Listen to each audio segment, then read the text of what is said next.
dia, graça e paz, meus irmãos. Que Deus os abençoe grandemente. Amém? Hoje Deus nos dá o privilégio, a oportunidade, a alegria de estarmos novamente juntos, meditando na Sua palavra, hoje nos capítulos 7, 8 e 9 do livro de Hebreus. Capítulo 7, versos 1, novamente ouvimos falar sobre Melquisedeque, contemporâneo de Abraão, foi rei de Salém e sacerdote de Deus, como já havia dito aos irmãos nos capítulos anteriores, e aí nós encontramos essa referência em Gênesis, capítulo 14. Abraão lhe pagou dízimos e foi por ele abençoado. Aqui, a Bíblia o tem como uma prefiguração de Jesus Cristo, que é tanto sacerdote como rei. O sacerdócio de Cristo é a segunda ordem de Melquisedeque, o que significa que Cristo é anterior a Abraão, a Levi e aos sacerdotes levíticos e maior que todos eles. Nos versos 3, sem pai, sem mãe, isso não significa que Melquisedeque literalmente não tivesse pais nem parentes, nem que era anjo. Significa tão somente que as Escrituras não registram a sua genealogia e que nada diz a respeito do seu começo e fim. Por isso, irmãos, serve como um tipo do Cristo eterno, cujo sacerdócio nunca terminará. Nos versos 11 do capítulo 7, por ser o sacerdócio levítico imperfeito e exercido por homens pecadores, foi substituído pelo sacerdote perfeito, ou seja, o Filho de Deus. Cristo, irmãos, é um sacerdote perfeito porque é totalmente justo e santo. Precisou morrer só, precisou morrer uma só vez como sacrifício pelos nossos pecados. Permanece como o nosso sacerdote eterno diante de Deus lá no céu e vive para sempre. Por isso, ele pode salvar completamente e para sempre todos aqueles que por ele se chegam a Deus. Versos 19 do capítulo 7. A lei nenhuma coisa aperfeiçoou, ou seja, a lei do Antigo Testamento era imperfeita porque não podia comunicar vida divina, nem o poder de cumprir as suas exigências, nem oferecia acesso perfeito e completo a Deus, como vimos nos versos 25. E aí temos uma referência também em Gálatas, capítulo 3, versos 19. Capítulo 7, versículo 25. Vivendo para sempre para interceder. Ou seja, Cristo vive no céu, na presença do Pai, intercedendo por todos nós, os seus seguidores, individualmente, de acordo com a vontade do Pai. Pelo ministério da intercessão de Cristo, experimentamos o amor e a presença de Deus e achamos misericórdia e graça para sermos ajudados em qualquer tipo de necessidade, seja ela uma tentação, seja ela uma fraqueza, seja um pecado ou uma provação. A oração de Cristo, irmãos, como sumo sacerdote em favor do povo, bem como a sua vontade de derramar o Espírito Santo sobre todos os crentes, nos ajudam a compreender o alcance do seu ministério de intercessão. Mediante a intercessão de Cristo, aquele que se chega a Deus, se chega continuamente a Deus, pois o particípio no grego está no tempo presente e salienta uma ação contínua, todos os dias, diariamente, procuramos crescer na graça e no conhecimento de Deus. Pode receber também a graça para ser salvo perfeitamente. A intercessão de Cristo, irmãos, como nosso sumo sacerdote, é essencial para a nossa salvação. Sem ela e sem a sua graça, misericórdia e ajuda que nos outorgas através daquela intercessão, nós nos afastaríamos de Deus, voltando a ser escravos do pecado e ao domínio de Satanás, e até mesmo correndo, na direção de uma justa condenação. Nossa única esperança é aproximarmos de Deus por meio de Cristo e pela fé. E aí temos, irmãos, que notar que Cristo não permanece como advogado e intercessor dos que se recusam a confessar e a abandonar o pecado e que se apartam da comunhão com Deus. Sua intercessão para salvar perfeitamente é somente para aqueles que por ele se chegam a Deus. Não há segurança nem garantia para quem, de uma forma, como eu posso dizer, deliberada, peca e deixa de se chegar a Deus por ele. Posto, irmãos, que Cristo é o nosso único mediador e intercessor no céu, qualquer tentativa de ter anjos ou santos falecidos como mediadores e de oferecer orações aos pais através deles é tanto inútil quanto antibíblico. Capítulo 8 de Hebreus, dos versos de 1 a 6. O ministério sacerdotal de Cristo pertence ao reino celestial. Ele ministra no céu e não no tabernáculo de Moisés. Seu sacrifício foi algo eterno, não oferecido como dons segundo a lei, pois ele é o mediador de um novo concerto.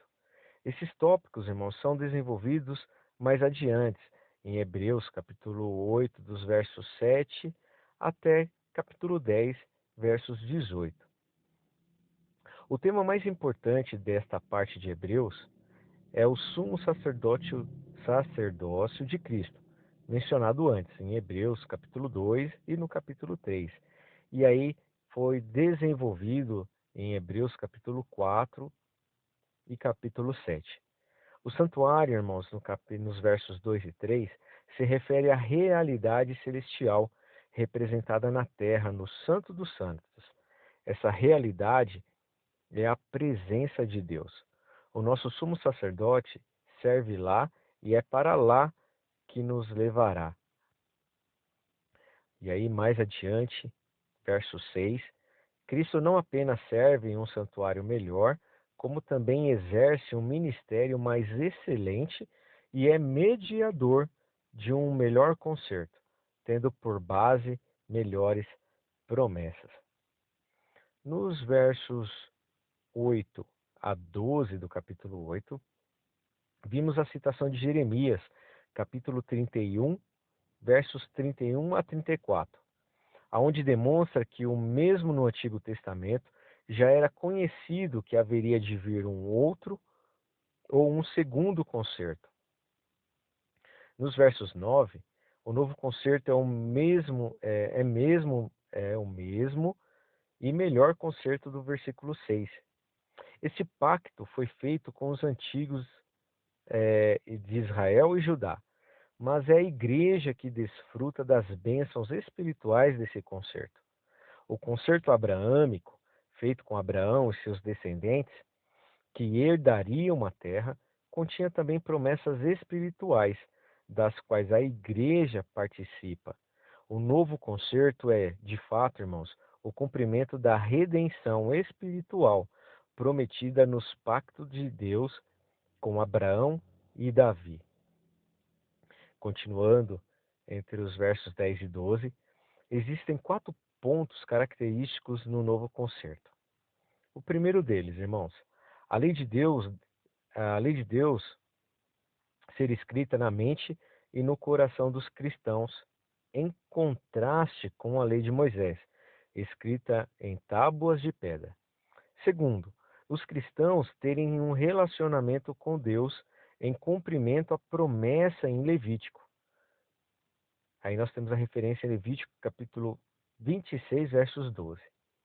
Terceiro, todos conhecem a Deus, os fariseus e escribas não precisariam mais ensinar a complexidade da lei ao povo.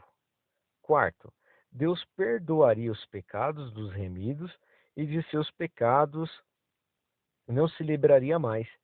O contínuo sacrifício de animais para a expiação dos pecados, através e por meio de Jesus Cristo, cessaria, não seria mais necessário. Capítulo 8, versos 13, finalizando o capítulo 8, a presença de um novo e melhor concerto demonstra não só que o primeiro concerto não era mais suficiente, mas também que se foi tornado velho e perto de acabar. Na época em que o autor de Hebreus escreveu essas palavras, é possível que as leis cerimoniais ainda fossem observadas no templo em Jerusalém, em 70 anos depois de Cristo. No entanto, o general romano Tito destruiria o templo, cumprindo essas palavras. Capítulo 9 de Hebreus, entre os versos de 1 a 7, ao expor a maneira como o novo concerto é muito superior ao velho, ou o primeiro, o escritor aos Hebreus analisa os aspectos principais da adoração e do sacrifício na religião de Israel. A arca do concerto era uma caixa sagrada contendo um vaso de maná, que era uma lembrança da provisão de Deus, a vara de Arão, que florescera de modo sobrenatural, lembrança dos atos poderosos de Deus, e as 2 tábuas de pedra, nas quais constavam os 10 mandamentos, a lembrança da importância da lei como padrão de santidade que Deus requeriria do seu povo. A cobertura da arca era uma placa de ouro chamada propiciatório, o qual falava da misericórdia redentora de Deus mediante o sangue derramado. Dos versos 5, o propiciatório, no dia da expiação, tanto o sangue do touro, que fazia expiação pelo sumo sacerdote e a sua família, quanto o sangue do bode, que servia de oferta pelo pecado da nação, era esparzido sobre o propiciatório diante de Deus. Aí nós temos essa referência lá em Levíticos, capítulo 16. O propiciatório terrestre é uma figura ou um tipo do trono da graça no céu, do qual os crentes se aproximam mediante o sangue de Cristo, a fim de receberem a graça e ajuda do Senhor. Nos versos 7, no segundo compartimento do tabernáculo estava o santuário interior, chamado Santo dos Santos, que simbolizava a presença de Deus. O sumo sacerdote era rigorosamente proibido de entrar no Santo dos Santos mais que uma vez por ano. O Espírito Santo ensinava que, sob o antigo concerto, o acesso livre à presença de Deus ainda não estava franqueado, porque estreita comunhão com ele só poderia existir somente depois de a consciência da pessoa ter sido purificada com perfeição. Essa purificação, irmãos, foi obtida quando Cristo morreu como sacrifício eterno pelo meu, pelo seu e pelo nosso pecado. Amém? Capítulo 9, versos 14. O sangue de Jesus Cristo é o ponto principal do conceito de redenção no Novo Testamento. Cristo, irmãos, ao morrer na cruz, deu seu sangue inocente a fim de remover os nossos pecados e nos reconciliar com Deus. Pelo seu sangue, Cristo efetuou as seguintes coisas. Primeiro, o perdão dos pecados de todos aqueles que se arrependem e creem. O segundo, o resgate dos crentes do poder de Satanás e dos poderes malignos. Terceiro, a justificação de todos os que nele creem. Quarto, a purificação da consciência do crente, a fim de que este possa servir a Deus sem culpa e com toda certeza. Quinto, a santificação do povo de Deus. Sexto, a abertura do caminho para o crente chegar diretamente diante de Deus por meio de Cristo para obter graça, misericórdia, ajuda e salvação. Sétimo, a garantia de todas as promessas do novo concerto.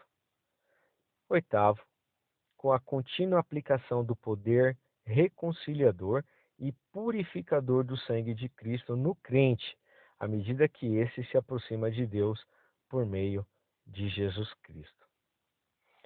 Versos 15 do capítulo 9, vimos uma referência entre o mediador de um Novo Testamento. E esse nós estamos falando do ofício de Jesus como mediador do Novo Testamento, ou seja, o mediador do novo concerto. E finalizando o capítulo 9, versos 20 e 28. Vimos a expressão aparecerá segunda vez. Sobre o antigo concerto, os israelitas ficavam em intensa expectativa para ver se o sumo sacerdote reapareceria depois de entrar no santuário para fazer expiação. Da mesma forma, os crentes, sabendo que seu sumo sacerdote entrou no santuário celestial como seu advogado, aguardam, irmãos, com ardente esperança o seu reaparecimento, trazendo uma salvação plena e completa. Amém? E com isso, irmãos, nós finalizamos a leitura e exposição de Hebreus, capítulo 7, 8 e 9, conforme o cronograma de leitura do dia de hoje. Amém? Que Deus os abençoe, uma excelente meditação na palavra do Senhor e que Deus os abençoe. Até amanhã, meus irmãos. Um forte abraço.